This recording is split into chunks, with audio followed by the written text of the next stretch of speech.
तो बच्चों, electromagnetic wave का आखिरी लेक्चर हम लोग स्टार्ट करते हैं। ठीक है, तो इसमें हम एनर्जी इन इलेक्ट्रोमैग्नेटिक वेव्स वाला टॉपिक कवर करेंगे और इलेक्ट्रोमैग्नेटिक स्पेक्ट्रम। टोटल थ्योरेटिकल है, लेकिन एनर्जी वाले कॉन्सेप्ट थोड़े कंसेप्चुअल है। ठीक है, तो हेडिंग लगा लीजिए, एनर्जी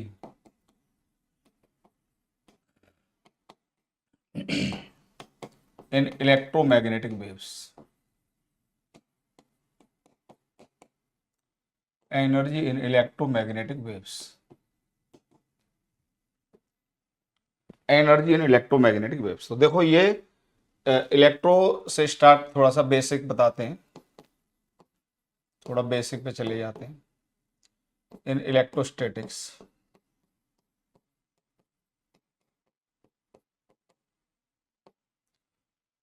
इलेक्ट्रोस्टैटिक्स में आपने पढ़ा था कि अगर कहीं भी इलेक्ट्रिक फील्ड है और यहां पर, अभी मैं वैक्यूम में ही ले लेता हूं क्योंकि सारे क्वेश्चन आपके वैक्यूम ही आए इसमें। ये डीवी का वॉल्यूम है, तो एक एनर्जी डेंसिटी होती थी, मैं चाहूं तो इसको म्यू इलेक्ट्रिक से रिप्रेजेंट कर सकता हूं। म्यू से रिप्रेजेंट कर दिया है, थोड़ा सा कैपिटल यू और स्मॉल यू में थोड़ा डिफ्रेंशिएट नहीं होता है। तो ये होती थी एनर्जी पर यूनिट वॉल्यूम, पर यूनिट वॉल्यूम। अब ये तो पता ही है कि कोई भी कंजर्वेटिव फील्ड होता है तो उसमें इलेक्ट्रिक एनर्जी तो उसमें एनर्जी तो प्रेजेंट होती है, कोई भी फील्ड होता है। तो इसका जो फॉर्मूला था, याद करो, half epsilon naught E square था। हाफ एप्सिलॉन ई स्क्वायर, ये क्या थी? Energy density. और अगर हम इसमें यू की बात करें तो अब मैं देखो, इसको मैं यू टोटल की बात कर देता हूं, यू टोटल। तो हम क्या करेंगे कि ये एनर्जी पर यूनिट वॉल्यूम थी, और अगर डीवी का वॉल्यूम है तो ये कितनी एनर्जी हो जाएगी? Half epsilon naught E square into DV हो जाएगी। ये हो जाएगी total energy present in the electric field. अच्छा, अगर मान लीजिए मैं एनर्जी डेंसिटी की बात करूं और अगर इलेक्ट्रिक फील्ड जो फंक्शन है वो इस तरीके से वेरी कर रहा है, ई नॉट साइन ऑफ, अगर एक इलेक्ट्रोमैग्नेटिक वेव है, omega T minus K X, तो ये किसी भी समय के लिए हो जाएगा, किसी भी टाइम पे पुट कर देंगे। तो बताइए, जो एनर्जी डेंसिटी हो जाएगी ये कितनी हो जाएगी? Half epsilon naught E square. E की वैल्यू कितनी है बताइए? E naught sine of omega T minus K X, इसका स्क्वायर। तो ये आ गया बेटा U E equal to half epsilon naught E square और sine square omega T minus K X. ये हो गई इंस्टेंटेनियस वैल्यू, मतलब किसी भी टाइम पर। ये इंस्टेंटेनियस वैल्यू होगी किसी भी टाइम पर, at any time T equal to T, at any time T equal to T. अच्छा, इतना पता होगा कि जो साइन स्क्वायर फंक्शन होता है, साइन स्क्वायर ओमेगा टी हो, इसकी जो एवरेज वैल्यू होती है वो होती है हाफ, या कॉस स्क्वायर ओमेगा टी भी हो, ये सब मैं पहले बता चुका हूं आपको। इसकी एवरेज वैल्यू कितनी होती है? हाफ होती है। तो अगर हम इसकी एवरेज वैल्यू की बात करें तो फिर ये सीधे सीधे आ जाता है 1/4 एप्सिलॉन नॉट ई नॉट का स्क्वायर। इसको जरा दिमाग में सेट कर लेना। अगर एवरेज डेंसिटी की बात करें तो 1/4 एप्सिलॉन नॉट ई स्क्वायर। तो ये कौन सी एनर्जी है? Electric average electric energy density, average electric energy. थोड़ा सा इसको छोटा कर देते हैं,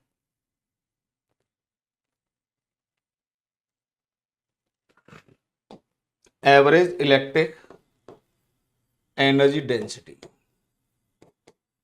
ठीक, ये आपको या दिमाग में सेट कर लो, बाद बाकी मैंने फाइंड आउट कर ही दिया है। इसी तरीके से मैग्नेटिक एनर्जी डेंसिटी होती थी। मैग्नेटिक इन मैग्नेटिक्स, तो मैग्नेटिक्स में भी यही बताया था कि अगर कहीं भी मैग्नेटिक फील्ड है, अब ये बी है और यहां पर हमने एक छोटा सा वॉल्यूम लिया डीवी का, तो मैग्नेटिक एनर्जी डेंसिटी, इसको मैं म्यू बी से रिप्रेजेंट कर देता हूं। तो ये होती थी B square upon 2 mu naught, याद होना चाहिए फॉर्मूला, मैग्नेटिक से याद होगा। बी हो जाएगा किसी भी टाइम की वैल्यू, तो अगर इलेक्ट्रोमैग्नेटिक वेव की बात करें तो बी इक्वल टू क्या हो जाएगा बताइए, B naught sine of omega T minus K X. तो अगर आप इसकी म्यू बी, ये हो गई मैग्नेटिक एनर्जी पर unit volume, magnetic energy density, magnetic energy density. अगर यू इसमें बी की वैल्यू लिख देते हैं तो मैग्नेटिक एनर्जी डेंसिटी आ जाती है बी नॉट का स्क्वायर और sine square omega T minus K x upon 2 mu not. फिर अगर हम इसकी एवरेज वैल्यू लेते हैं तो फिर से वही साइन स्क्वायर फंक्शन की एवरेज वैल्यू 1/2 होती है, तो ये आ जाती है B naught square upon 2 mu naught into half, ये आ जाता है B naught square upon 4 mu naught. ये हो जाती है average magnetic energy density, average magnetic energy density, average magnetic energy density, ठीक, इन इलेक्ट्रोमैग्नेटिक वेव।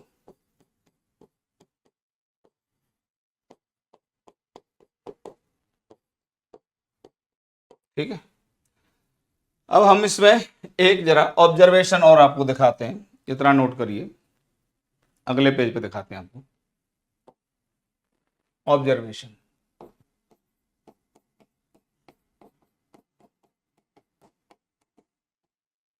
देखिए यू ई की एवरेज वैल्यू जो आ गई, ये आ गई 1/4 एप्सिलॉन नॉट ई नॉट का स्क्वायर, और यू बी की जो एवरेज वैल्यू आ गई, ये आ गई 1/4 बी नॉट का square upon mu not.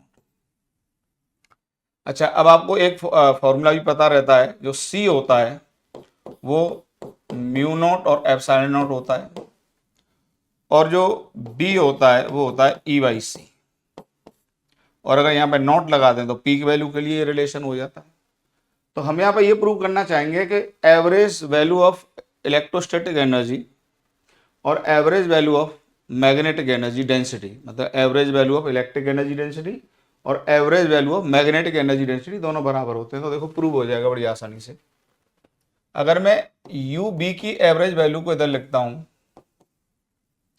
1/4 into 1 upon mu naught, और बी नॉट को क्या लिख सकता हूं बताइए, ई नॉट बाई सी लिखता हूं इसका स्क्वायर, तो ये आ जाएगा म्यू बी, तो 1/4 into 1/μ0 C square into E naught का स्क्वायर, और सी की वैल्यू मैं यहाँ से उठा के लिख देता हूँ, तो जो सी स्क्वायर आ जाएगा ये आ जाएगा 1/μ0 एप्सिलॉन नॉट।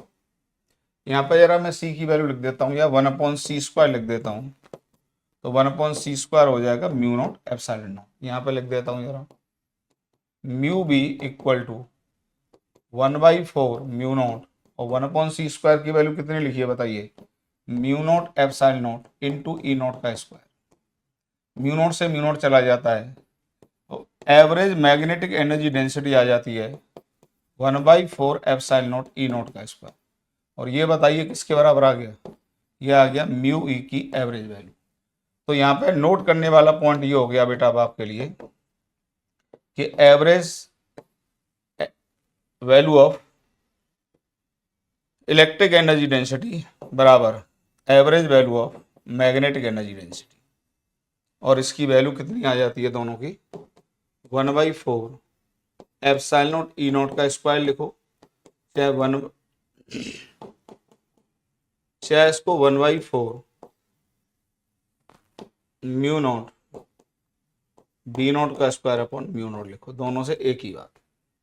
अच्छा, ये किसी भी टाइम के लिए भी प्रूव कर सकते हो। देखो अगर हम किसी भी टाइम पर प्रूव करें, at any time T equal to T, बताइए यू बी कितना हो जाएगा, ये हो जाएगा B square upon 2 mu naught, और यू ई कितना हो जाएगा, ई स्क्वायर अपॉन 2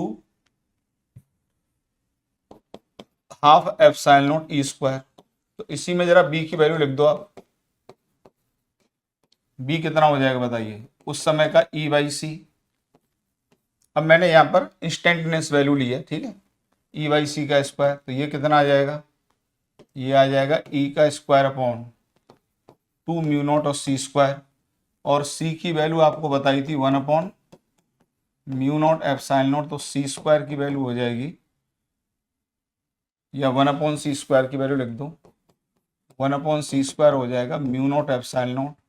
तो आप इसमें पुट कर दो जरा यहाँ से, U B equal to E square upon 2 mu naught और 1 upon C square, 1 upon C square हो जाएगा mu naught epsilon naught, mu naught से म्यू नॉट गया, तो देखिए किसी भी टाइम पर ये भी आ गया half epsilon naught E square, लेकिन ये पीक वैल्यू नहीं है, ध्यान रखना, ये किसी भी समय की वैल्यू है।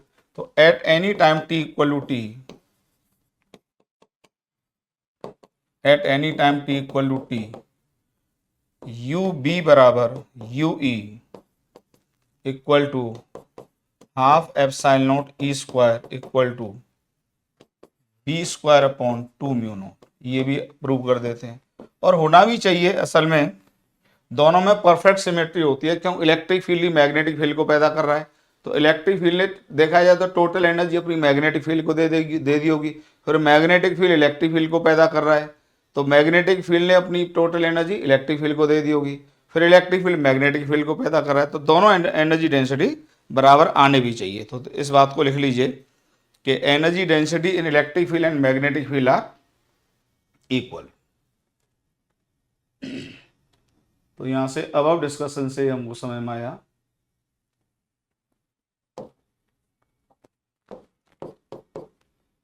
तो एनर्जी डेंसिटी, या सीधे लिखो magnetic energy density, magnetic energy density,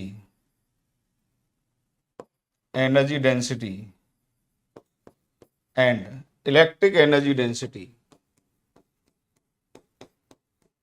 electric energy density are always equal. ठीक है, इतना फंडा क्लियर हो जाता है। ध्यान रखना ये इंस्टेंटेनियस वैल्यू है, at any time T equal to T है, ये इसको इससे कंफ्यूज मत कर देना। ये जो मैंने पिछले पेज पर आपको 1/4 पढ़ाया था, ये यहाँ पे ये पीक वैल्यू है, ये कौन सी वैल्यू है, पीक वैल्यू है, ध्यान रखना, इसमें कंफ्यूजन मत कर देना, ठीक, ये पीक वैल्यू है, और इसमें थी ये जो, ये आपकी at any time T equal to T है। अब टोटल एनर्जी डेंसिटी की बात करते हैं, टोटल एनर्जी डेंसिटी या total energy density, total energy density in electromagnetic wave,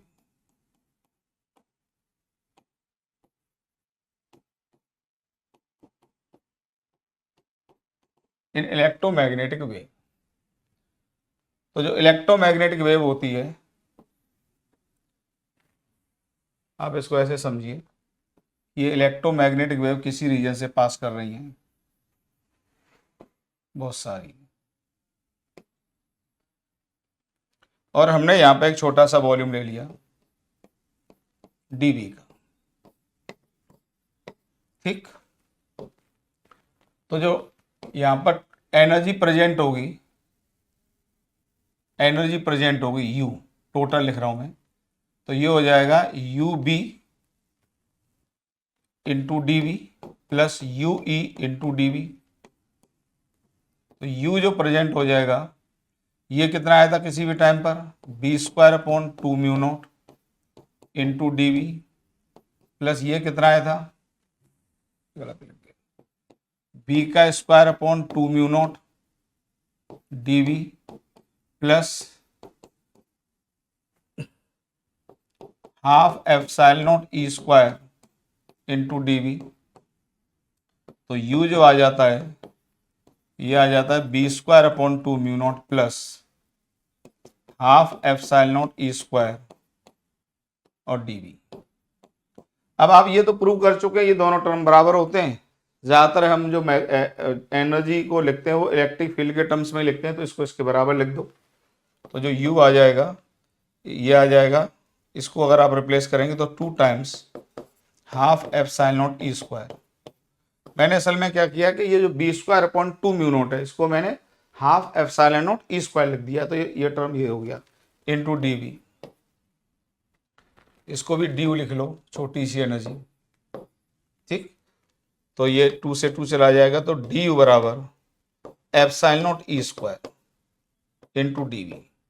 तो total magnetic energy density, total energy density हो जाएगा D you upon D V. तो ये हो गया एप्सिलॉन नॉट ई स्क्वायर, ठीक। ये है at any time T equal to T, at any time T equal to t. अगर हम इसमें E की वैल्यू पुट कर देते हैं तो इसकी एवरेज वैल्यू आ जाएगी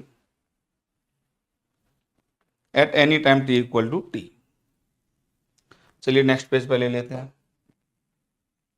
तो D you upon D v, ये यू से डिनोट कर देते हैं या म्यू से डिनोट कर देते हैं इसको। ये है total magnetic energy density, sorry total energy density. ये आ जाता है epsilon naught E square. E की वैल्यू उठा के रख दीजिए फिर से, ये आ जाएगा E naught sine square omega T minus K X. अगर आप इसकी एवरेज वैल्यू निकालना चाहेंगे फिर से, तो ये आ जाएगा एप्सिलॉन नॉट ई नॉट का स्क्वायर और average of sine square omega T minus K x, और इसका एवरेज फिर से हाफ होता है, फिर से इसका एवरेज हाफ होता है, तो half epsilon naught E naught का स्क्वायर। तो देखिए अभी मैं फाइनली आपको समझा दूंगा, बहुत बच्चों को कन्फ्यूजन आते हैं। तो देखो आप कहेंगे कभी हाफ लेते हैं कभी 1/4 लेते हैं, कोई कन्फ्यूजन नहीं है, समझ लीजिए पहले फाइनल कंक्लूजन।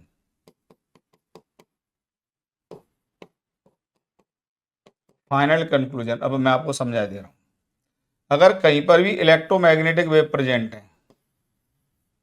कहीं भी इलेक्ट्रोमैग्नेटिक वेव प्रेजेंट है, किसी भी डिफरेंशियल वॉल्यूम V की बात कर लो, किसी भी पॉइंट की बात कर लो, तो यहां पर जो यू बी की एवरेज वैल्यू आती है वही एवरेज वैल्यू यू ई की आती है, यू ई की आती है एवरेज वैल्यू, और ये आती है 1/4 एप्सिलॉन नॉट ई नॉट का स्क्वायर। लेकिन अगर यू टोटल की बात करोगे, अब ये टोटल का एवरेज है, ये है टोटल, ठीक। तो टोटल की जब बात करोगे तो ये आता है half epsilon naught E naught का स्क्वायर, या इसको लिखो बी नॉट का स्क्वायर अपॉन 2 म्यू नॉट। तो ये तो टोटल एनर्जी, ध्यान रखना इसमें दोनों में इट कंटेन, कोई कंफ्यूजन नहीं होना चाहिए, it contain both electric and magnetic energy.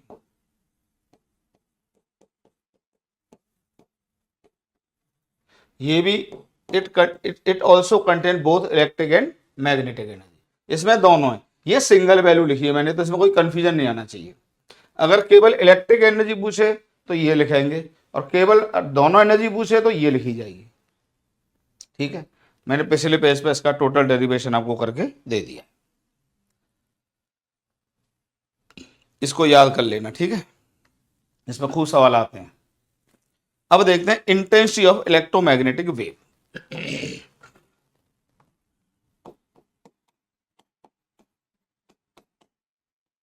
Intensity of electromagnetic wave,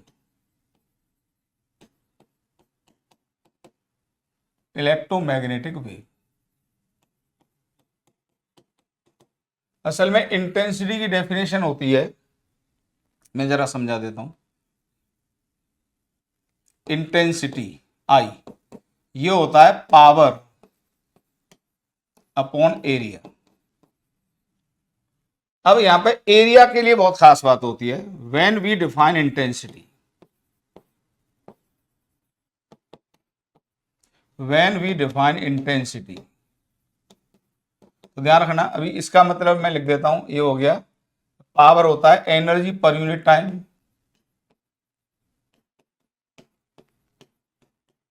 पर यूनिट टाइम। तो ये हो गया एनर्जी पर यूनिट टाइम पर यूनिट एरिया। तो इंटेंसिटी क्या हो गई, एनर्जी पर यूनिट टाइम पर यूनिट एरिया।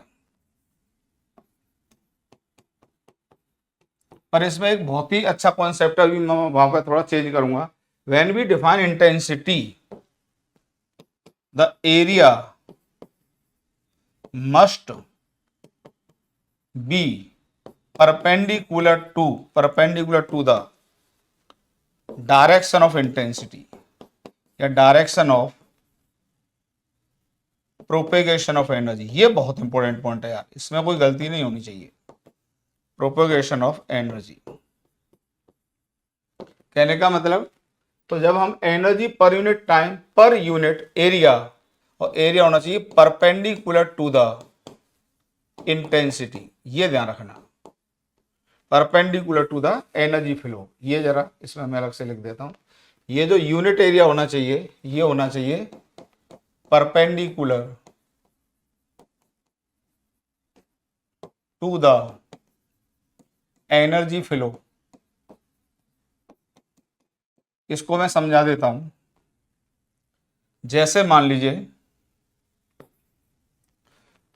एनर्जी इस तरीके से सिलेंडर रीजन में आ रही है, ये हमने यहां पे एरिया ले लिया ए, ये एरिया ले लिया। अब ये नॉर्मल है, तो अगर इसमें एनर्जी आ रही है ई, ठीक है, और एनर्जी आ रही है ई, ठीक, तो यहां पर जो इंटेंसिटी लिखी जाएगी, तो ये लिखी जाएगी energy upon time into area, इसमें कोई दिक्कत नहीं है।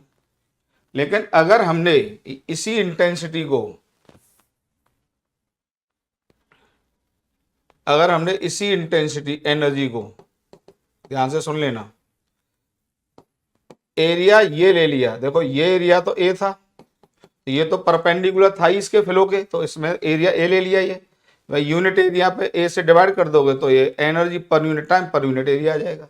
लेकिन अगर आपने एरिया ये ले लिया, एरिया आपने ये ले लिया, ये ध्यान से सुनना, तो ये तो ए डैश हो जाएगा और ये ए हो जाएगा। तो अगर मुझे इस पॉइंट पर भी इंटेंसिटी, या दोनों पॉइंट, वैसे ये पॉइंट 1 है और ये पॉइंट 2 है, तो अगर मुझे वन पॉइंट पर इंटेंसिटी लिखनी है I1, तो ये भी क्या आएगी बताइए, ये आएगी एनर्जी पर यूनिट टाइम पर यूनिट एरिया। अब एरिया ए डैश नहीं ले सकते, अगर आपने ए डैश ले लिया तो ये हो जाएगा गलत, क्योंकि जो ए डैश का एरिया है वो एनर्जी फ्लो के परपेंडिकुलर नहीं है। ये ऐसी डेफिनेशन है भाई, आप कहेंगे कि यूनिट एरिया तो होगा, नहीं, ऐसा नहीं।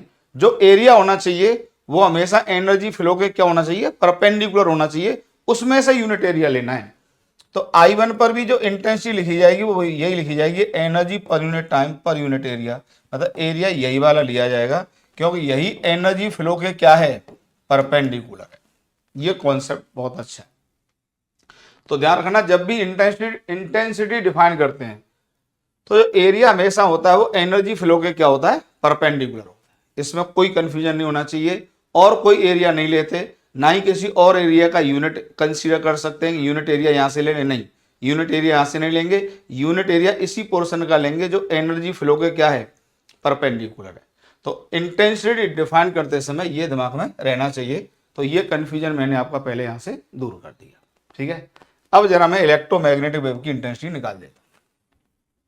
अब मान लीजिए ये एक हमने सिलेंडर का रीजन ले लिया, सिलेंडर का रीजन ले लिया, और यहां से इलेक्ट्रोमैग्नेटिक वेव आ रहे हैं चल के, और मान लीजिए वो यहां तक आ चुके हैं, यहां तक आ चुके हैं इस क्रॉस सेक्शन तक। ये मान लो मैंने अभी T=0 ले लिया, T=0 ले लिया, ये तो C की। अब मान लो T=dt टाइम में या T=Δt टाइम में, अब यहां पर T=Δt ले लेते हैं, चलो। तो बताइए ये कितना डिस्टेंस चल जाएगा इलेक्ट्रोमैग्नेटिक वेव, C × Δt चल जाएगा।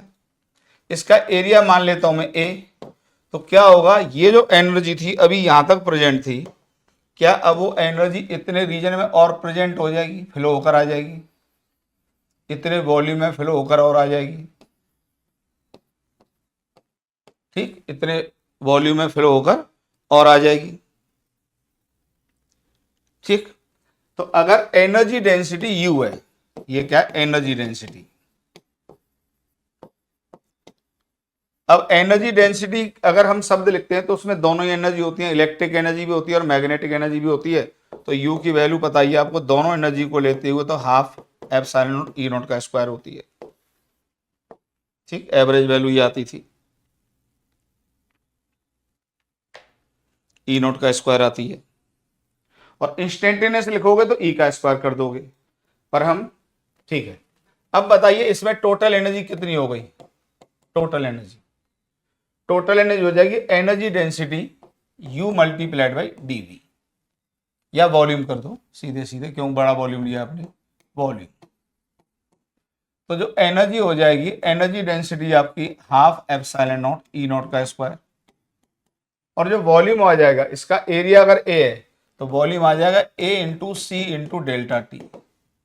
अच्छा, क्या ये एरिया जो हमने लिया है ये normal to the direction of wave propagation है, normal to the direction of wave propagation है, या एनर्जी फ्लो के परपेंडिकुलर है, एक ही बात है। वेव प्रोपोगेशन बोलो या एनर्जी फ्लो के परपेंडिकुलर बोलो। तो अब जो इंटेंसिटी होगी ये क्या डिफाइन होगी, energy upon area into delta T define होगा। तो इसमें से दो टर्म इधर ले लो, ये एरिया और डेल्टा टी, तो ये हो जाता है half epsilon not E not का स्क्वायर इंटू सी। तो इंटेंसिटी ऑफ इलेक्ट्रोमैग्नेटिक वेव, बहुत इंपॉर्टेंट पॉइंट आ गया, ये हो जाता है E नॉट इतना सी, या इसी को किसके बराबर कह दोगे, B naught square upon 2 mu naught into C. तो ये हो जाती है इंटेंसिटी ऑफ इलेक्ट्रोमैग्नेटिक वेव। याद होना चाहिए आपको, सी से मल्टीप्लाई कर देते हैं, फॉर्मूला याद होना चाहिए, रट्टा मारो इसका। यह intensity of electromagnetic wave, intensity of EM wave लिख देते हैं सीधे, इलेक्ट्रोमैग्नेटिक वेव। यहां तक आप नोट कर लीजिए, intensity of electromagnetic wave.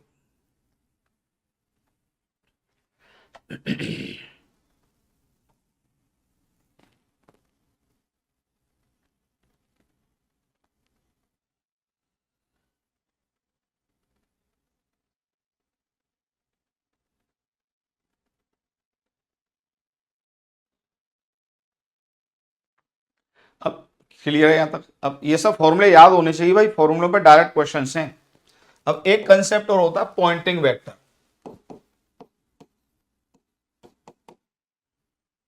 Poynting vector बड़ा कंफ्यूज करता है बच्चों को, लेकिन मैं बहुत आसानी से बता देता हूं। जैसे अभी जो इंटेंसिटी निकाली है, ये वाली इंटेंसिटी, ये इंटेंसिटी जो आपने लिखी है half epsilon not E not का स्क्वायर इंटू सी, ये तो एवरेज वैल्यू है। ये क्या है, एवरेज वैल्यू ऑफ इंटेंसिटी थी, एवरेज वैल्यू ऑफ इंटेंसिटी है। तो एवरेज वैल्यू ऑफ इंटेंसिटी में यहां पे E नॉट आता है, पीक वैल्यू आती है, peak value of electric field. ये सब टर्म ध्यान रखने चाहिए। लेकिन किसी भी टाइम पर बात करोगे तो E नॉट की जगह E आ जाएगा। तो किसी भी टाइम पर बात करेंगे, at any time t equal to T, at any time t equal to t, तो यही इंटेंसिटी बताइए कितनी आ जाएगी, हाफ एप्सिलॉन नॉट और E का स्क्वायर इंटू सी आ जाएगा। और इसी को मैं पॉइंटिंग वेक्टर कहता हूं, बस यही है। तो पॉइंटिंग, इसी को पॉइंटिंग वेक्टर कहते हैं, this is called Poynting vector, this is called Poynting vector. तो अब मेरे हिसाब से कुछ भी नहीं है, तो आप इसको क्या लिखेंगे, it is instantaneous, it is instantaneous value of intensity. तो पॉइंटिंग वेक्टर क्या है, एक वेक्टर होता है, एस वेक्टर से नोट करते हैं इसको, ठीक है। तो इट इज वेक्टर क्यों, अभी समझा देता हूं, it is instantaneous instantaneous value of intensity, किसी भी टाइम पे जो इंटेंसिटी होती है उसको पॉइंटिंग वेक्टर कहते हैं। और मैथमेटिकली ये जो पॉइंटिंग वेक्टर डिफाइन होता है ये होता है 1/μ0 ई क्रॉस बी। इसको याद कर लेना, ई क्रॉस बी। अब देखिए इससे आप देखेंगे मैं यही वैल्यू निकाल के आपको दे सकता हूं, अभी देता हूं। देखिए तो पॉइंटिंग वेक्टर को याद कर लो 1/μ0 E vector cross B vector, इसलिए वेक्टर है ये। अब देखिए जरा, तो ये आ जाएगा 1/μ0। अब ई और बी तो इलेक्ट्रिक फील्ड और मैग्नेटिक फील्ड तो इलेक्ट्रोमैग्नेटिक वेव में आपस में परपेंडिकुलर होते हैं, तो ये क्या आ जाएगा बताइए, ई बी आ जाएगा। और बी बताइए, ये मैग्नीट्यूड लिख दीजिए क्योंकि एन कैप आएगा उसकी जरूरत नहीं है, मैग्नीट्यूड लिख दिया, एस इक्वल टू 1/μ0। अब बताइए ई और इनटू बी को क्या लिख सकते हैं, ई बाई सी। तो ये कितना हो गया बताइए, ई स्क्वायर अपॉन μ0 सी। और ई स्क्वायर क्या हो जाएगा, ई नॉट का square sine square omega T minus K x, clear हो गया, अपॉन μ0 इंटू सी। और बताइए अगर इसकी एवरेज वैल्यू ले लेंगे, ये तो इंस्टेंटेनियस वैल्यू हो गई, तो एवरेज वैल्यू अगर ले लेंगे आप तो एवरेज वैल्यू कितनी हो जाएगी इसकी, E naught square upon μ0 into C into half. देखो वही पहुंचने जा रहे हैं, फिर से हम इसकी वैल्यू पुट कर देते हैं, सी की 1/μ0 इंटू एप्सिलॉन नॉट। ये वैल्यू जरा इसमें पुट करो, ये वैल्यू इसमें पुट करो, तो यहां से जो सी स्क्वायर आएगा ये आएगा 1/μ0 एप्सिलॉन नॉट, और हमें चाहिए μ0 इंटू सी। तो μ0 इंटू सी को यहाँ पे आप ले लो और इसको एक सी को 1/एप्सिलॉन सी कर दो। तो आप यहाँ पे लिख दीजिए इसकी वैल्यू, देखिए हाफ तो बाहर आ गया, हाफ ई नॉट का स्क्वायर इंटू 1/μ0 इंटू सी, ये हो जाएगा सी एप्सिलॉन नॉट। तो ये कितना बन गया जरा बताइए, एस की जो एवरेज वैल्यू बन गई ये बन गई half epsilon naught E naught square, ई नॉट का स्क्वायर इंटू सी। तो दोनों में आप समझ गए। तो ये क्या आ गया बताइए, ये आई एवरेज ही तो आ गया। तो पॉइंटिंग वेक्टर की एवरेज वैल्यू देखिए एवरेज इंटेंसिटी के बराबर आ गई। और जो पॉइंटिंग वेक्टर डिफाइन होता है वो किसी भी टी इक्वल टू टी पर डिफाइन करते हैं। तो at any time T equal to T जो पॉइंटिंग वेक्टर होगा उसकी वैल्यू कितनी होगी, half epsilon naught E square into C होगी, ठीक है, किसी भी time T equal to T पर। तो पॉइंटिंग वेक्टर यही है, ये किसी भी इंस्टेंटेनियस वैल्यू ऑफ इंटेंसिटी को क्या कहते हैं, पॉइंटिंग वेक्टर। तो it is instantaneous value of intensity, ये सब फॉर्मूले मैंने आपके लिए निकाल दिए। और जब आप उसका एवरेज लेंगे पॉइंटिंग वेक्टर का तो ये वही आ जाएगा एवरेज इंटेंसिटी के बराबर। तो बिल्कुल भी कंफ्यूजन नहीं होना चाहिए, इस पर भी खूब सवाल आए और कंफ्यूज करते हैं काफ़ी, लेकिन हम लोग कर लेंगे। तो बच्चों ये जो एनर्जी डेंसिटी वाले कॉन्सेप्ट और इंटेंसिटी के कॉन्सेप्ट, पॉइंटिंग वेक्टर के कॉन्सेप्ट मैंने आपको क्लियर किए हैं। इस पर कुछ PYQ कर लेते हैं। देखो ये 2014 का है, ड्यूरिंग द प्रोपोगेशन ऑफ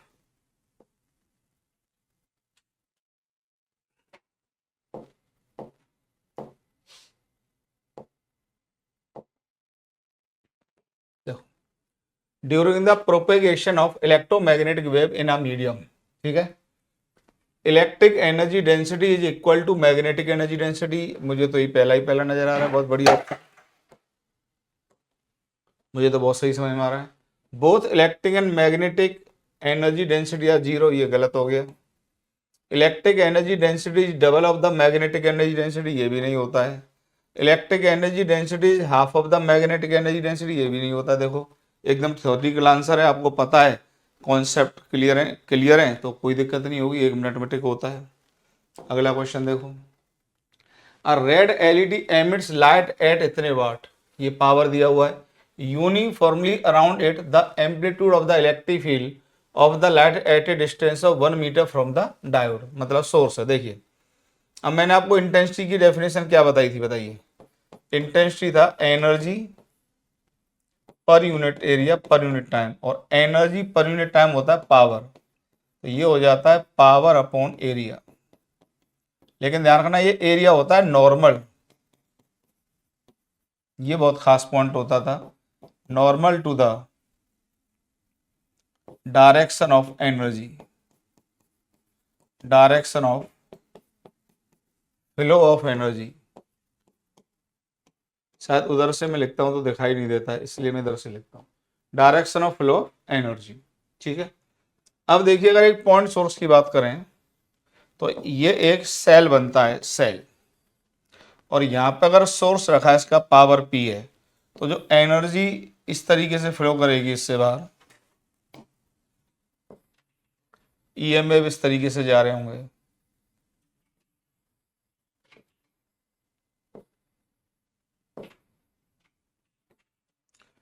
देखिए एनर्जी पर यूनिट टाइम तो जितनी से प्रोड्यूस करेगी इतनी यहां से निकलेगी, लेकिन जैसे जैसे हम इससे अवे चलते जाएंगे क्या वैसे वैसे एरिया बढ़ता जाएगा, क्योंकि यहाँ पे एरिया इतना होगा, बाहर जाके एरिया इतना होगा, एरिया बढ़ता जाएगा तो ये एरिया बढ़ेगा तो चमक कम होती जाएगी, मतलब इंटेंसिटी घटती चली जाएगी। तो हमसे आर के डिस्टेंस पर पूछा है जिसमें आर की वैल्यू कितनी है, 1 metre.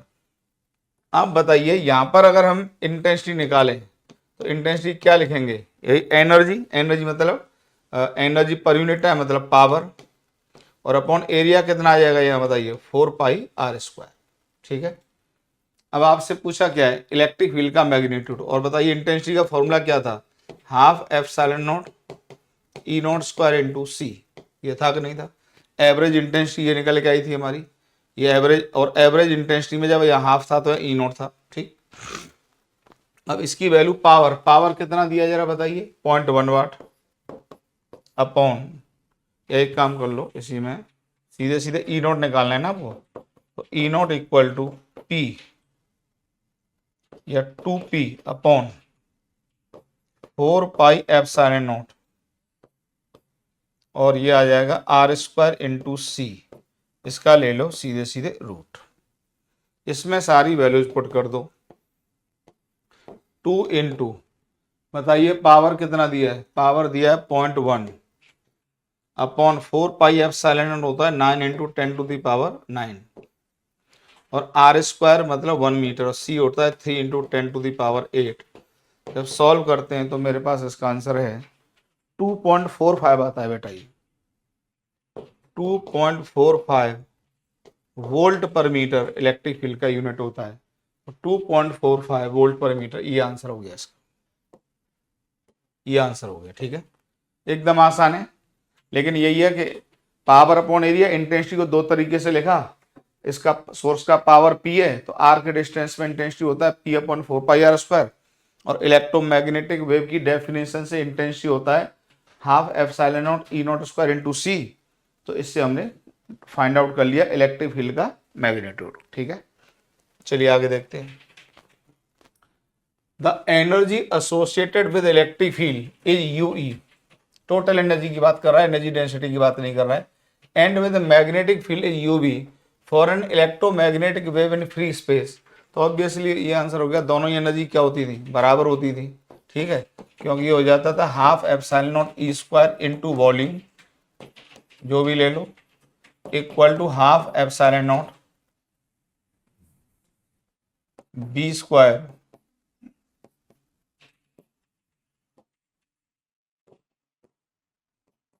B square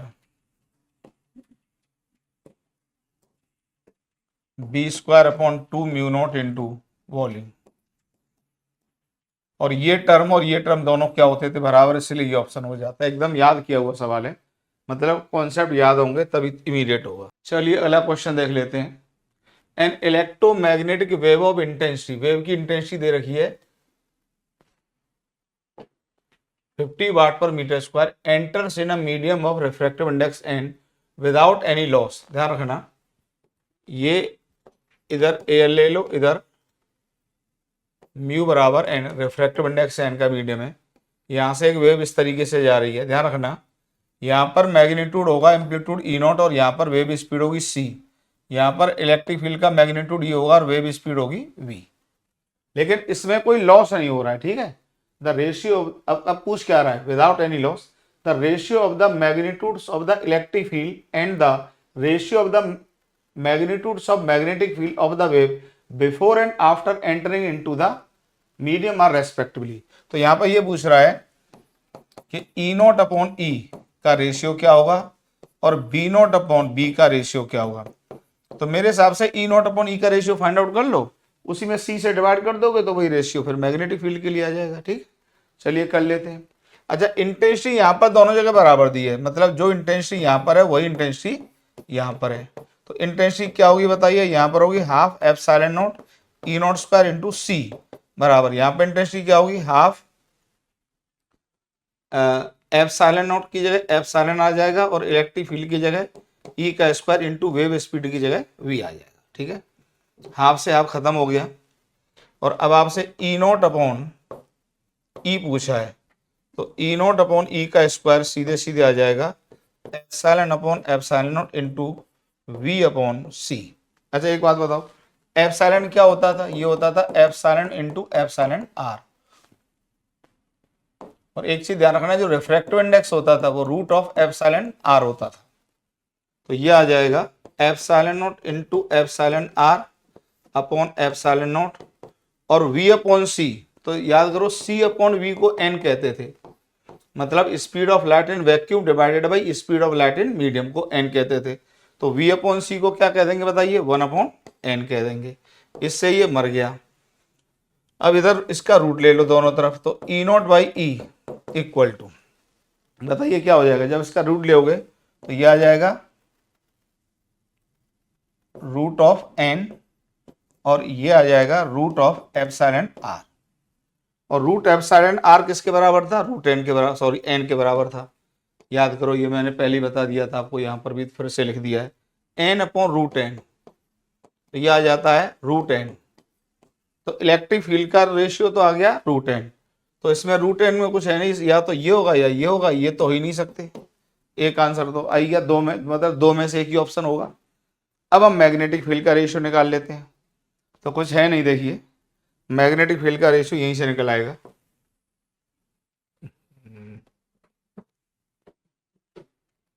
magnetic field का रेशियो यहीं से निकल आएगा, देखो कैसे। अब आपने ई नॉट अपॉन ई निकाल लिया रूट एन। एक काम करो, इसको सी से डिवाइड कर दो, ठीक, और इसको किससे डिवाइड कर दो, इसको डिवाइड करो, चलो इसको भी सी से डिवाइड कर दो, इक्वल टू रूट एन। नहीं नहीं, इसको ऐसे मत करो, एक मिनट एक मिनट। ई नॉट को क्या लिख सकते हैं, ई नॉट को लिख सकते हैं बी नॉट बाई सी, और ई को क्या लिख सकते हैं बी अपॉन बी, ये लिख सकते हैं। ठीक है, इक्वल टू रूट एन। तो ये आ जाता है B naught upon B into velocity ऊपर पहुंच जाएगा तो v upon c equal to root n. और फिर से ये नंबर किसके बराबर हो जाएगा, बताइए ये नंबर किसके बराबर हो जाएगा, v अपॉन सी। यहां से बताइए v अपॉन सी हो जाएगा 1 अपॉन एन। तो ये हो जाएगा 1 अपॉन एन के बराबर। तो बी नॉट अपॉन बी, ये 1 अपॉन, मेरे हिसाब से शायद ये यहाँ पे एरर हो गई है, इसको जरा दूर कर लो यहाँ पे, क्योंकि बी नॉट सी होगा, ये बी नॉट बाई सी नहीं होगा। एक मिनट भाई, इलेक्ट्रिक फील्ड को हम क्या लिख लेंगे, बी नॉट इंटू सी, और ये आ जाएगा ई इंटू, ये आ जाएगा, इसको लिख सकते हैं B into v equal to root n. तो अब यहां से जो बी नॉट अपॉन सी होगा ये हो जाएगा v upon c root n, और वी अपॉन सी की वैल्यू यहाँ पे लिखी हुई है 1 अपॉन एन। तो ये सॉरी बी है, तो ये आ जाएगा B naught upon B equal to 1 upon n into root n बराबर 1 अपॉन रूट एन। तो पहला रेशियो कितना आया था, रूट एन आया था ये, और ये रेशियो कितना आ गया, 1 बाई रूट एन आ गया। तो ये ऑप्शन सही हो गया बेटा, बी ऑप्शन। ठीक है, एकदम आसान था, लेकिन ये है कि थोड़ा सा ये V अपॉन सी, C अपॉन V हल्का सा कंफ्यूज करते हैं, थोड़ी प्रैक्टिस हार्ड होगी तो कोई कंफ्यूजन नहीं करेंगे, ठीक है। नेक्स्ट क्वेश्चन देखिए। A 27 milliwatt laser beam has cross sectional area of 10 mm square. The magnitude of the maximum electric field in this electromagnetic wave is given by। Maximum electric field पूछ रहा है, ठीक है। तो कुछ नहीं, वो इंटेंसिटी का फॉर्मूला लगेगा। इंटेंसिटी बराबर half epsilon naught E naught square into C, और इंटेंसिटी होती है पावर अपॉन एरिया। पावर दिया आपको, चलिए इसी में कर लेते हैं पहले, बाद में सब वैल्यू पुट कर देंगे। तो जो इलेक्ट्रिक फील्ड की वैल्यू हो जाएगी, ये हो जाएगी 2p अपॉन 2p, 2 उधर चला जाएगा, यहाँ आ जाएगा एरिया के साथ, epsilon naught c into a, इसका ले लो रूट, सारी वैल्यूज पुट कर दो इसमें। 2p पावर कितना दिया 27 milli 10 to the power -3 divided by epsilon naught को ध्यान रखना 9 इंटू 10 टू दी पावर -12 दिया है, और आगे भी अप्रोक्सीमेशन के साथ एप्सिलॉन नॉट की वैल्यू जो 8.85 इंटू 10 टू दी पावर -12 होती है, इसको नियरली इक्वल टू क्वेश्चन में आप 9 इंटू 10 टू दी पावर -12 ऐसा यूनिट लेके चल सकते हो, कोई दिक्कत नहीं होती है। थोड़ा बहुत अंतर आता है, लेकिन आंसर्स में देखो काफी डिफरेंस है, तो वो पकड़ में आ जाएगा आसानी से। तो इसको आप लिख सकते हो 9 into 10 to the power 9 into c, 3 into 10 to the power 8 into area. Area दिया 10 mm स्क्वायर, mm को मीटर में कन्वर्ट करोगे 10 टू दी पावर -6, और जब इसको सॉल्व करते हैं तो मेरे पास इसका आंसर है, मैंने सॉल्व कर लिया इसको पहले, तो ये आता है बेटा 1.41 किलो वोल्ट पर मीटर, ये आता है। किलो मतलब यहाँ पे आता है 10 to the power 3, 41 into 10 to the power 3 volt per metre, और इसको आप एक्सप्रेस कर सकते हो किलो में, किलो वोल्ट पर मीटर, ये आंसर आ जाता है। तो 1.4 इसमें ये सी ऑप्शन हो जाता है, ठीक है। मैक्सिमम वैल्यू पूछी थी। नेक्स्ट क्वेश्चन देख लो, पढ़ो सवाल को।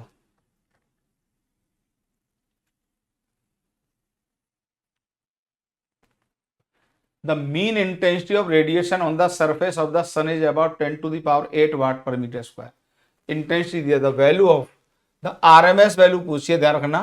तो जो पीक वैल्यू निकालो उसका 1/√2 टाइम्स कर देना, क्योंकि जो ईएम वेव हमने माने अपने हार्मोनिक वेव माने, और जो फॉर्मूले हमने ड्राइव किए हैं वो हार्मोनिक वेव के लिए ड्राइव किए हैं, तो उसके लिए जो आरएमएस वैल्यू हो जाती है वो पीक वैल्यू का 1/√2 टाइम्स हो जाती है।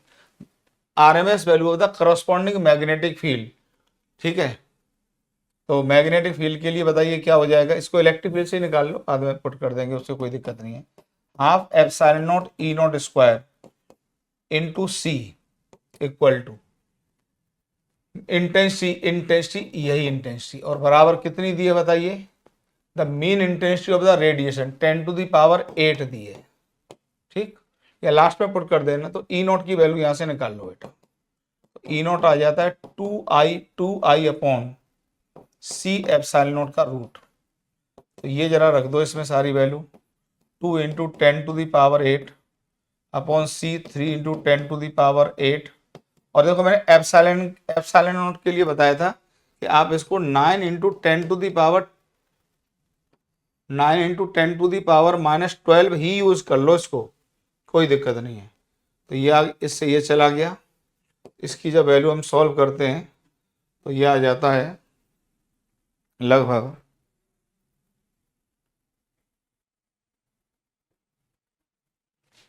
इसको सॉल्व करो तो ये सॉल्व करने पर आएगा, कैलकुलेटर से कर लेना भले ही, पर फिर इसमें बी नॉट निकालोगे तो फिर सी से डिवाइड करोगे, फायदा क्या। एक काम करो, इसको बी नॉट से लेके चलो, क्योंकि फिर सी का रोल आएगा, बात एक ही है।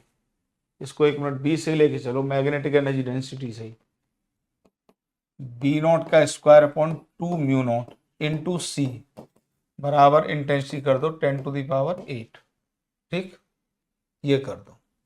तो यहाँ से जो बी नॉट की वैल्यू आ जाती है ये आ जाती है 2 mu naught into 10⁸ divided by C, ये आ जाता है। ठीक है, इसमें वैल्यू पुट कर दो आप। 2 म्यू नॉट कितना होता है 4 pi into 10⁻⁻7 into 10⁸ divided by 3 into 10⁸। जब इसको सॉल्व करोगे तो इसका आंसर मेरे पास लिखा हुआ है, ये आ जाता है √80 pi upon √80 pi upon 3 into 10⁻⁻3। लेकिन आपसे आरएमएस वैल्यू पूछी है, तो बी आरएमएस बताइए हार्मोनिक के लिए क्या हो जाएगा, ये हो जाएगा बी नॉट बाई √2 हो जाएगा। तो जब आप इसको √2 से डिवाइड करोगे 80 पाई बाई 3 और बाई √2 इंटू 10⁻⁻3, जब इसको सॉल्व करोगे तो ये आंसर निकल के आ जाता है बेटा 1 इंटू 10⁻⁻4 टेस्ला। ये आरएमएस वैल्यू आ जाती है, तो ये ऑप्शन आ जाता है बी ऑप्शन। ठीक है, नेक्स्ट क्वेश्चन देख लो। नेक्स्ट क्वेश्चन देख लो। A plane electromagnetic wave has frequency इतनी दी हुई है एंड इट्स एनर्जी डेंसिटी इतनी दी हुई है in vacuum, the amplitude of the magnetic field of the wave. अब आपसे एम्पलीट्यूड पूछा है मैग्नेटिक फील्ड का। अब देखिए एनर्जी डेंसिटी दी है, तो एनर्जी डेंसिटी क्या होती है बताइए, किसका एम्पलीट्यूड पूछा है मैग्नेटिक फील्ड का, तो ये होती है B naught square upon mu naught. और इसकी वैल्यू कितनी दे रखी है, इसकी वैल्यू दे रखी है 1.02 इंटू 10⁻⁻8। ये वैल्यू आपको दे रखी है, ये वैल्यू आपको दे रखी है।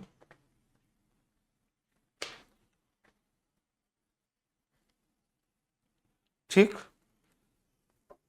और मेरे हिसाब से तो फ्रीक्वेंसी की जरूरत ही नहीं है इसमें, सीधे सीधे बी नॉट की वैल्यू निकाल लो। बी नॉट का स्क्वायर इक्वल टू आ जाएगा 2 म्यू नॉट इंटू 1.02 इंटू 10⁻⁻8 का रूट ले लो।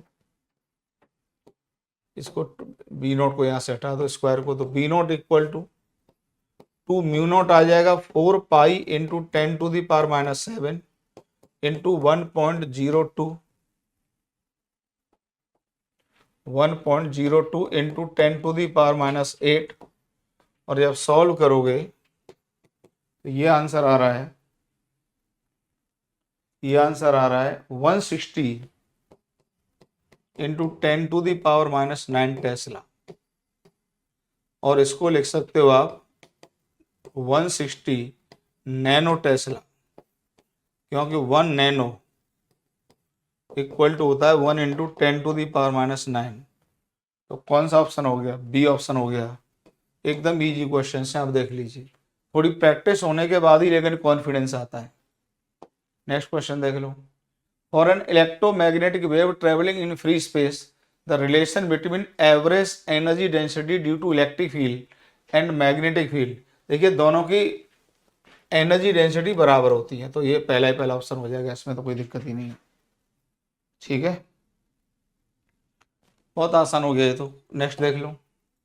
Intensity of sunlight is observed as, देखिए वाट पर मीटर स्क्वायर से इंटेंसिटी समझ में आती है।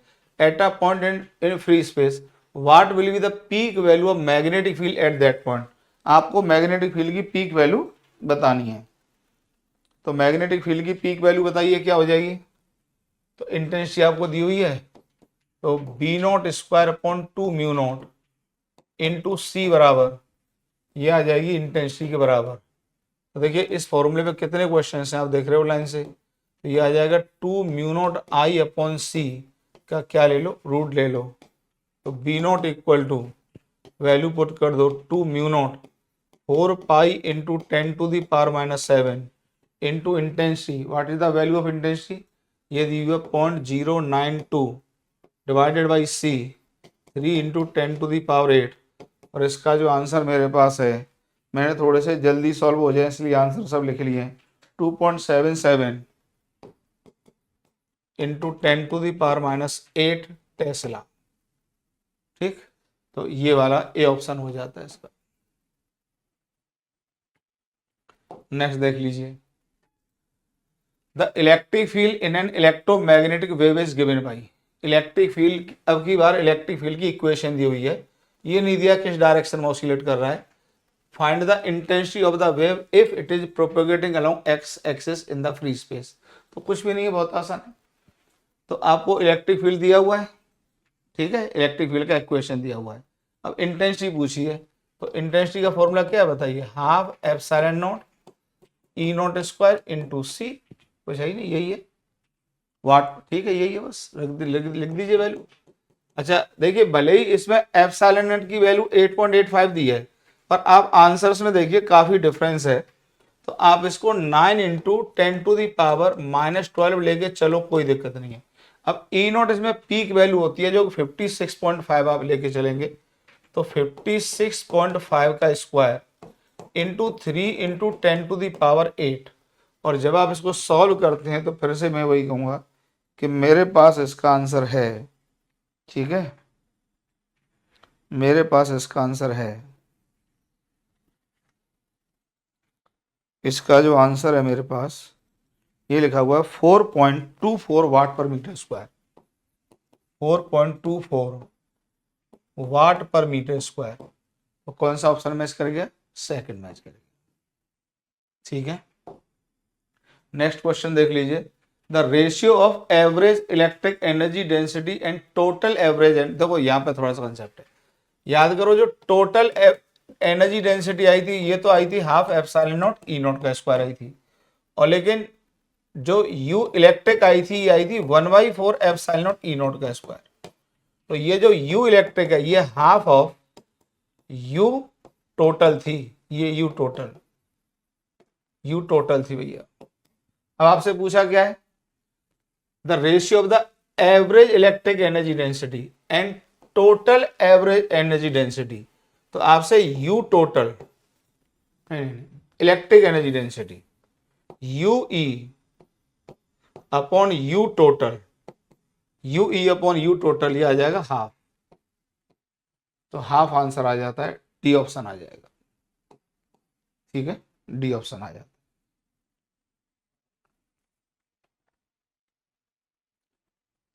चलिए जल्दी जल्दी कर लेते हैं, 4-5 क्वेश्चन और बचे। नेक्स्ट,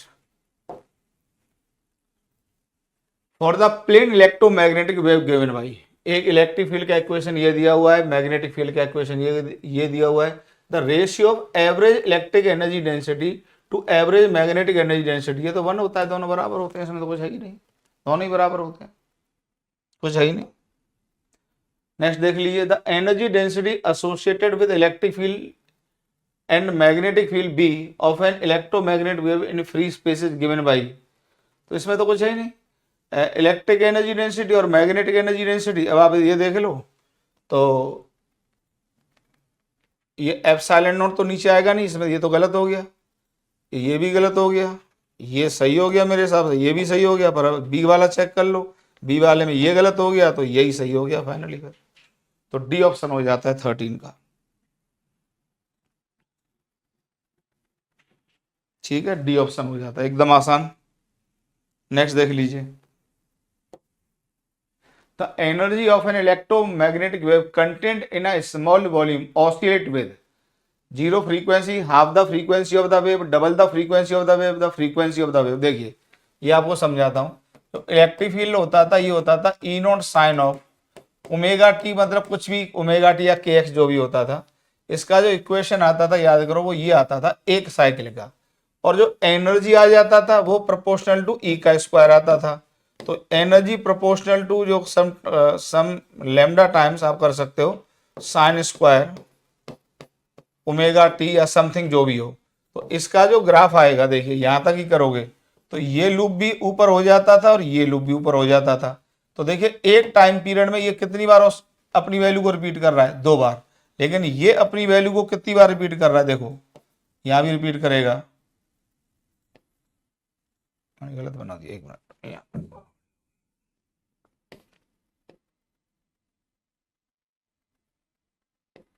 ये आएगा, तो ये अपनी कितनी वैल्यू को 4 बार रिपीट कर रहा है। तो अगर इसकी फ्रीक्वेंसी f होगी तो इसकी फ्रीक्वेंसी 2f होगी, तो इसकी फ्रीक्वेंसी डबल होती है। तो energy of an electromagnetic wave content in a small volume oscillate with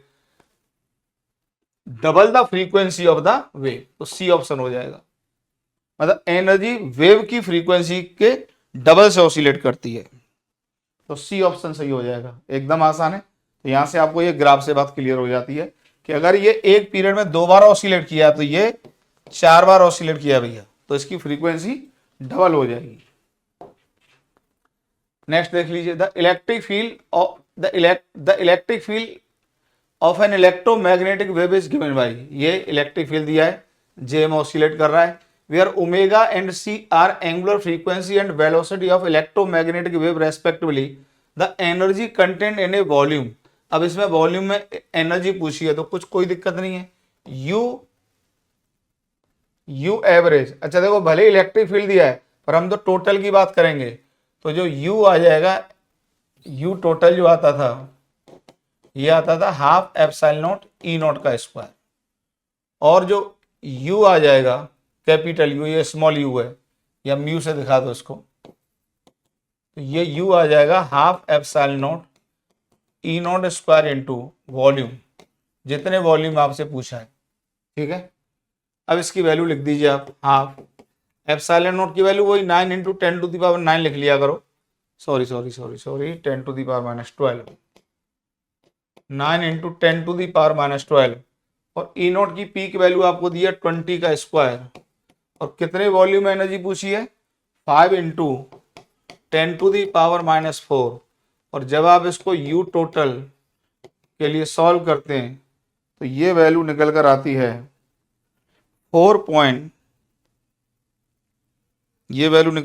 है 9 into 10 to the power minus 13 joule, 9 into 10 to the power minus 13 joule आती है बेटा। तो देखिए जरा कौन सा आंसर सही है। अब 9 तो कोई नहीं है पर 8.85 ये 9 के लगभग पास है, क्यों मैंने हल्का सा अप्रोक्सीमेशन ले लिया था तो उसकी वजह से मुझे हल्का सा चेंज आ रहा है, लेकिन 10 टू द पावर माइनस 13 तो सब में ही, तो यही आंसर हो जाएगा, क्योंकि 9 के आसपास न 28.5 है न 17.7 है, 988.5 है, ठीक है। नेक्स्ट क्वेश्चन देख लीजिए, in the given electromagnetic wave, अब इलेक्ट्रिक फील्ड का वाई कंपोनेंट दिया हुआ है, intensity associated with the light beam, intensity पूछिए वही यार एक ही कहानी है सब में, तो इंटेंसिटी बताइए क्या होगी, half epsilon naught E naught square into C होगी। बस वैल्यू रखिए, आंसर निकालिए, कुछ है नहीं। इसको 9 into 10 to the power minus 12 लिखने की आदत डाल लो। ई नॉट की वैल्यू 600 इंटू 600 का square, 3 into 10 to the power 8, और जब सॉल्व करते हैं तो फिर से मेरी वही बात है कि आंसर मेरे पास है इसका जो आंसर है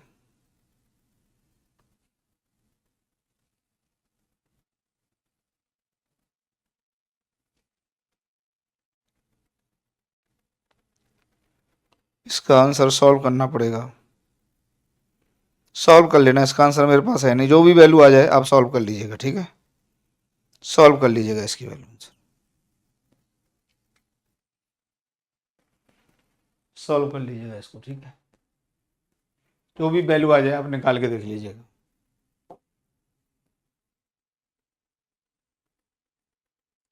अब ये स्क्रीनशॉट ले लो, इनको आप कर लेना, ठीक है, मैं इसी पर रोक देता हूँ, ये इनके स्क्रीनशॉट ले लो, आप अटेम्प्ट कर लेना, ठीक है, इन क्वेश्चंस को आप अटेम्प्ट कर लेना, कुछ है नहीं, सब वही क्वेश्चन है। तो बच्चों यहाँ तक के PYQ आप लोगों ने कंप्लीट कर लिए, ठीक है, 2-4 मैंने छोड़ दिए तो उनको आप कर ही लोगे कंप्लीट। अब इसमें आखिरी आर्टिकल बचा है, ज़्यादा नहीं 15-20 मिनट का है, लेकिन इस पर प्योर थ्योरेटिकल क्वेश्चंस आते हैं, इसमें मेरे समझाने के लिए कुछ नहीं है।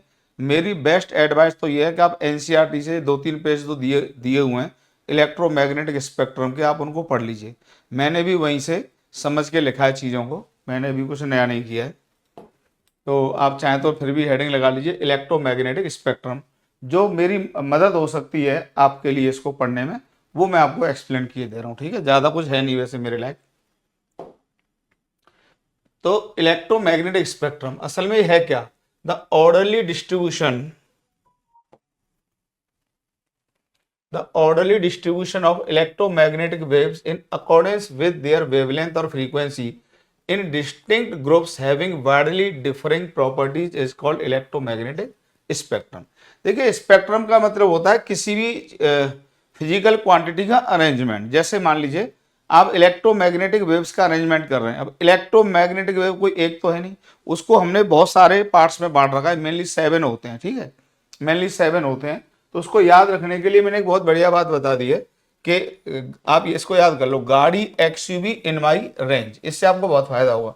तो गाड़ी एक्सयूवी इन माई रेंज, इसमें आपको सभी इलेक्ट्रोमैग्नेटिक वेव जितने कंपोनेंट्स में साइंटिस्ट लोगों ने उसको डिस्कवर कर करके कैटेगराइज किया, वो आपको सारे नाम याद हो जाएंगे। मतलब जितने भी इलेक्ट्रोमैग्नेटिक वेव हैं उनको 7 कैटेगरी में बांट दिया है। अच्छा, ये कैटेगरी और इसका जो इनको बांटा है वो बेसिकली मेथड ऑफ प्रोडक्शन से निकल के आता है। तो जब डिफरेंट इलेक्ट्रोमैग्नेटिक वेव को प्रोड्यूस किया गया डिफरेंट मेथड से, तो उनके फ्रीक्वेंसी और वेवलेंथ अलग आ रहे थे, एनर्जी अलग आ रहे थे, तो प्रोडक्शन के अकॉर्डिंग उनके नाम बांट दिए। तो गाड़ी मतलब इसमें जी फॉर गामा रेज मैंने लिख दिया, जी फॉर गामा रेज। इसमें एक्स यू में 3 टुकड़े कर लो, X U V, X for X rays, U for ultraviolet rays और V for visible light. I N in infrared, M for my में एम फॉर माइक्रोवेव्स और range में R for radio waves. तो गाड़ी X U V in my range से आपको ये electromagnetic wave का स्पेक्ट्रम आपको याद हो गया। अब मान लो ये इलेक्ट्रोमैग्नेटिक वेव का स्पेक्ट्रम है। अब ये इधर जाएगा इन्फिनिटी और इधर भी जाएगा इन्फिनिटी, मतलब ठीक है, ये इस पे मैं डिवाइड कर दे रहा हूं। ये सारा इलेक्ट्रोमैग्नेटिक वेव है। तो देखिए एक चीज आपको इलेक्ट्रोमैग्नेटिक वेव के स्पेक्ट्रम में याद होती है मेरे हिसाब से, वो विजिबल पार्ट याद रहता है, विजिबल, ठीक। अब देखिए विजिबल से राइट में आप जाइए तो क्या आएगा, देखो विजिबल के राइट में आएगा इंफ्रा, थोड़ा बहुत याद रहता है आपको इंफ्रा, और लेफ्ट में जाते हैं तो आता है अल्ट्रा। ये असल में जब हाइड्रोजन का स्पेक्ट्रम पढ़ोगे तो आपको याद रहेगा। अल्ट्रा का मतलब होता है अल्ट्रा, अरे यार ये तो अल्ट्रा है, तो अल्ट्रा का मतलब क्या हो गया, ज्यादा एनर्जी। मतलब विजिबल के लेफ्ट में जाने पर, ध्यान से सुनना, विजिबल के लेफ्ट में जाने पर एनर्जी बढ़ेगी, तो इधर एनर्जी बढ़ेगी, एनर्जी बढ़ेगी, और इधर इसके जाने पर एनर्जी घटेगी, ठीक। अच्छा, जब एनर्जी घटती है तो वेवलेंथ बढ़ता है, लैम्डा बढ़ेगा, और लैम्डा बढ़ेगा क्योंकि v इक्वल टू होता है न्यू लैम्डा, और v का मतलब होता है इलेक्ट्रोमैग्नेटिक वेव की स्पीड c, तो न्यू लैम्डा, तो जो फ्रीक्वेंसी हो जाएगा c अपॉन लैम्डा, तो लैम्डा घटेगा एंड जो फ्रीक्वेंसी होगी वो क्या करेगी, घटेगी। तो इधर फ्रीक्वेंसी घटती है और इधर जाने पर फ्रीक्वेंसी बढ़ती है। ये 2-3 बातें दिमाग में रख लो, ठीक है। तो अब जरा इसके अकॉर्डिंग्स में आप याद कर लीजिए। अल्ट्रा, अल्ट्रा के लेफ्ट में फिर आता है एक्स रे, और फिर इसके लेफ्ट में आता है आपका गामा रेज, ठीक, गामा रेज। तो gamma rays, X rays, ultraviolet, वो क्रम भी वही है जो इसमें लिखा हुआ है, ठीक है, वो विजिबल लाइट, फिर यहां इंफ्रा गया, फिर यहां पर आ गया ये माइक्रोवेव्स, और फिर आ गया आपका रेडियो वेव्स। तो एक जो चीज मेरी तरफ से आपके लिए हो सकती थी, गाड़ी एक्सयूवी इन माई रेंज से आपने ये पूरा इलेक्ट्रोमैग्नेटिक वेव का स्पेक्ट्रम याद कर लिया कि इलेक्ट्रोमैग्नेटिक वेव को 7 कंपोनेंट वेव्स में डिवाइड किया गया, और इन 7 के नाम कहां से निकल कर आए, इनके मेथड ऑफ प्रोडक्शन से निकल कर आए, ठीक है। तो आप ऐसे कर लीजिए, gamma rays, X rays, ultra, visible, infra, micro, radio. Radio wave का वेवलेंथ सबसे ज्यादा होता है। अब जो दूसरा क्वेश्चन अक्सर एग्जाम में आता है भाई, वो आता है इनका वेवलेंथ का, वेवलेंथ या फ्रीक्वेंसी का रेंज आता है। तो मैं थोड़ा सा आपको यहां पे दिखा देता हूं, इसको एम लिख देता हूं, इसको आर लिख देता हूं, हल्का सा मैं लिख देता हूं, देखिए ध्यान से सुनना। जैसे विजिबल है तो इसके जब स्पेक्ट्रम को फर्दर आप पढ़ोगे तो इसके स्पेक्ट्रम में ये डिफरेंट कलर होते हैं, आप लोगों ने पढ़ा होगा विविग्योर। जैसे यहां पर होता है violet, indigo, blue, green, yellow, orange, red. और ये वॉयलेट स्टार्ट होता है कहाँ से? 400 नैनोमीटर से, और रेड खत्म होता है 700 नैनोमीटर पर। ये कोई एग्जैक्ट इसका बैंड नहीं है, ये अलग अलग किताबों में अलग अलग दिया रह सकता है, पर लगभग 400 से 700 नैनोमीटर तक हम विजिबल रेंज को मान लेते हैं। फिर जो इंफ्रा होता है, ठीक है, ये सब याद कर लेना। तो इंफ्रा होता है ये 700 नैनोमीटर। अब ध्यान रखना, इधर जाने पे वेवलेंथ बढ़ रहा है, वेवलेंथ बढ़ रहा है और एनर्जी घटेगा, तो ध्यान रखना 700 टू 1 नैनोमीटर तक इंफ्रारेड रेडिएशन की वेवलेंथ होती है।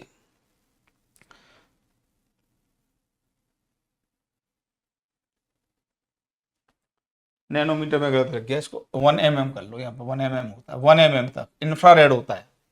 फिर जो माइक्रो होता है वो 1 mm से लेके 1 mm टू, इसकी जो रेंज आती है लगभग 1 मीटर तक आती है, 1 मीटर। और रेडियो वेव्स जो होते हैं वो ग्रेटर देन 1 मीटर आते हैं, ठीक है।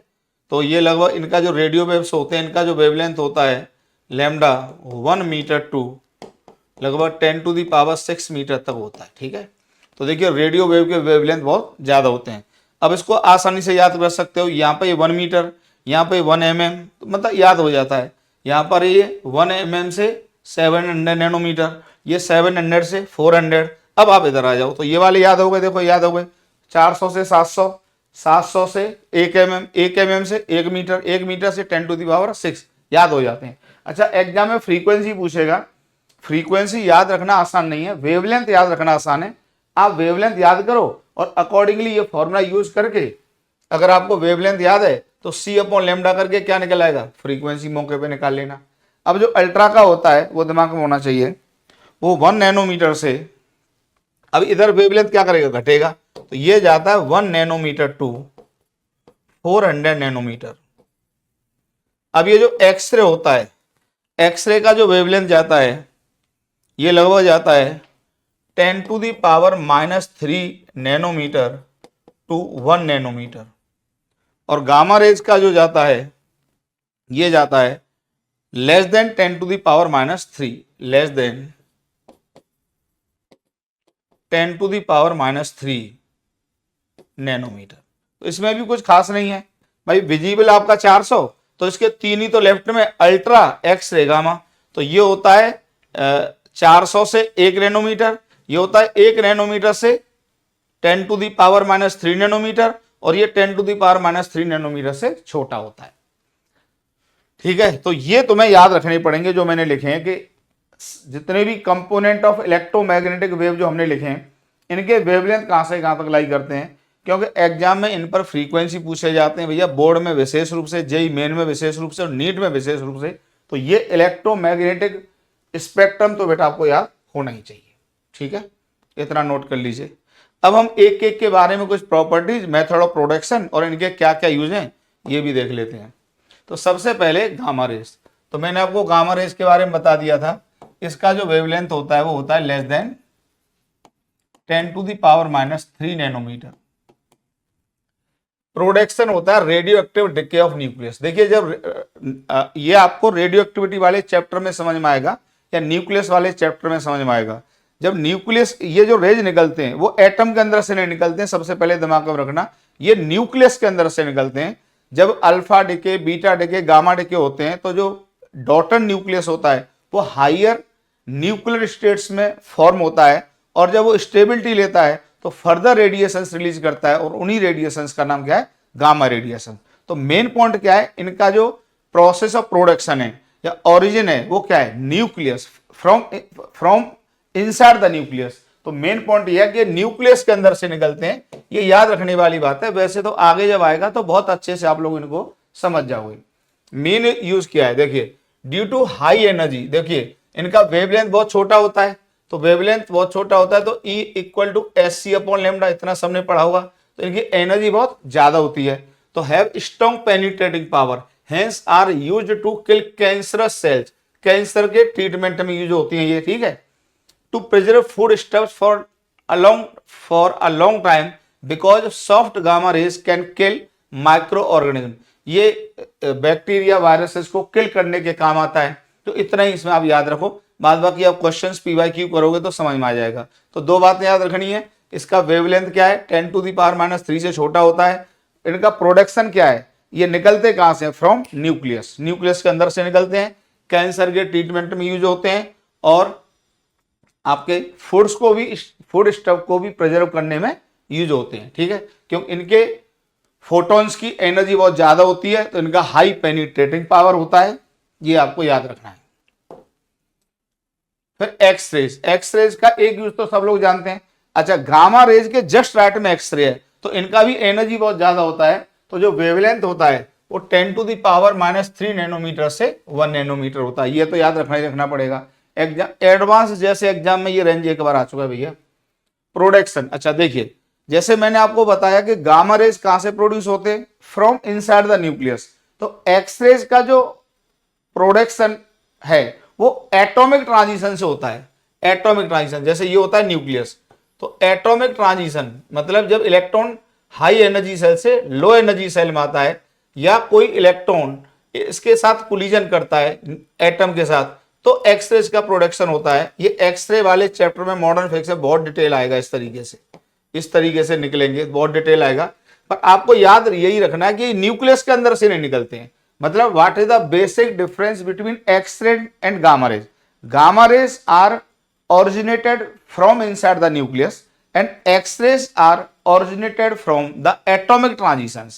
न्यूक्लियर ट्रांजिशन से कौन निकलता है, गामा रेज, और एटॉमिक ट्रांजिशन से क्या निकलता है, एक्स-रेज। इन दोनों के मेथड ऑफ प्रोडक्शन में बेसिक डिफरेंस है। हालांकि एनर्जी लगभग अल्ले पल्ले ही होती है, क्योंकि एक दूसरे के पड़ोसी हैं दोनों। ठीक है, मेडिकल डायग्नोसिस में यूज होते हैं। क्यों यूज होते हैं, क्योंकि ये because X ray can pass through flash, मतलब मास से तो पास कर जाते हैं। जैसे हमारी बॉडी पर आप एक्सरे डालो तो हमारे फ्लैश से पास कर जाएंगे, लेकिन हड्डियों से पास नहीं करते हैं। हड्डियों से पास नहीं करते हैं तो हड्डियों की शैडो एक्सरे में आ जाती है, नॉट थ्रू द बोन्स। ठीक, in the study of crystal structure, या ब्राग्स लॉ वगैरह काफी इसमें होता है, लेकिन यहाँ पर EM वाले चैप्टर में कुछ भी नहीं है। ये फिर मॉडर्न फिजिक्स में आप पढ़ेंगे इसको। तो क्रिस्टल, किसी मटेरियल का क्रिस्टल स्ट्रक्चर क्या है, इसको भी फाइंड आउट करने के लिए हम एक्सरे का यूज करते हैं। ठीक है, बहुत थ्योरेटिकल चीज है, लेकिन जितना मैंने लिखा है उतना तो आपको याद रहना ही चाहिए। नेक्स्ट ले लेते हैं अल्ट्रावायलेट। अल्ट्रावायलेट लाइट का जो मेथड ऑफ प्रोडक्शन है, ये भी एटॉमिक ट्रांजिशन है। और एटॉमिक ट्रांजिशन आप याद करो, थोड़ा बहुत आप लोगों ने पढ़ा हो, तो बोहर के मॉडल में सबसे पहली जो सीरीज आती थी, लायमन सीरीज, वो अल्ट्रावायलेट जोन में ही जाती थी। ठीक है, तो यहां पे मैं बता देता हूं, atomic transition in atom having low atomic number. देखो H एटम, H आयन, तो जिनके देखिए हाई एटॉमिक नंबर होते हैं, तो वहां पे जो एटॉमिक ट्रांजिशन है वहां पर तो कौन होता है, एक्सरे। और जो लो एटॉमिक नंबर वाले हैं वहां पर जो एटॉमिक ट्रांजिशन है वहां पर कौन है, अल्ट्रावायलेट रेस। इनमें ये अंतर है। ठीक है, किस किस काम में आता है, in food preservation as it has lethal effect on micro organism, use in hospitals, laboratories, water purification and their sterilization. जैसे आपके घर में आरओ प्लांट लगा होता है, तो आरओ में आजकल देखते हैं कि भाई UV अल्ट्रावायलेट रेडिएशन वाला प्लांट लेके आओ, तो वो क्या है कि छोटे छोटे जो कीड़े मकोड़े होते हैं उनको किल कर देता है, तो उसमें काम आता है। विटामिन डी के प्रोडक्शन में काम आता है, ये भी आपको पता होना चाहिए। जैसे कहते हैं कि विटामिन डी की कमी है तो सनलाइट ले लो छत पे जाके, तो अल्ट्रावायलेट रे से विटामिन डी का फॉर्मेशन भी होता है। और UV ultraviolet lens to check authenticity of currency notes in stamps. जैसे आप कभी बैंक में पैसे जमा करने गए हो तो वो नोट को चेक करते हैं, तो अल्ट्रावायलेट रेडिएशन ही उसके ऊपर डालते हैं, जिससे चेक हो जाता है कि ये नोट असली है कि नकली है। उसकी कुछ इमेजेस वगैरह होंगी, ये वो एक्सपर्ट ही जानते हैं, भैया मैं तो जानता नहीं हूँ, तो एक्सपर्ट ही जानते हैं। तो ये आपके दिमाग में रहना चाहिए। ठीक है, नेक्स्ट देख लीजिए, विजिबल लाइट। इससे तो बढ़िया कोई मतलब ही नहीं, ये तो सबको याद रहता है, 400 नैनोमीटर टू 700 नैनोमीटर। इसका जो प्रोडक्शन होता है वो एटॉमिक ट्रांजिशन में ही होता है, जिनके एटॉमिक नंबर लो होते हैं। हाइड्रोजन के एटॉमिक ट्रांजिशन में विजिबल लाइट निकलती है। किस में निकलती है, लायमन के बाद जो बामर आती है वो विजिबल जोन में ही जाती है। तो मैंने लिख दिया है बामर, लेकिन स्पेलिंग यहाँ पे गलत है, वो देख लेना जरा, बामर सीरीज। ठीक है, अच्छा, इससे हम चीजों को देखते हैं। ऑप्टिकल फाइबर में भी इसका यूज होता है, ये सबसे इंपॉर्टेंट पॉइंट है। ऑप्टिकल फाइबर में भी विजिबल लाइट का यूज होता है। हालांकि इंफ्रारेड का भी यूज होता है, लेकिन विजिबल लाइट का ऑप्टिकल फाइबर में ज्यादा यूज होता है। तो ये 2 पॉइंट आपको याद होनी चाहिए, इनकी वेवलेंथ आपको याद होनी चाहिए। और प्रोडक्शन क्या है इनका, atomic transition of low atomic number elements में ट्रांजिशन में इनका प्रोडक्शन होता है। ठीक है, नेक्स्ट आ जाता है इंफ्रारेड।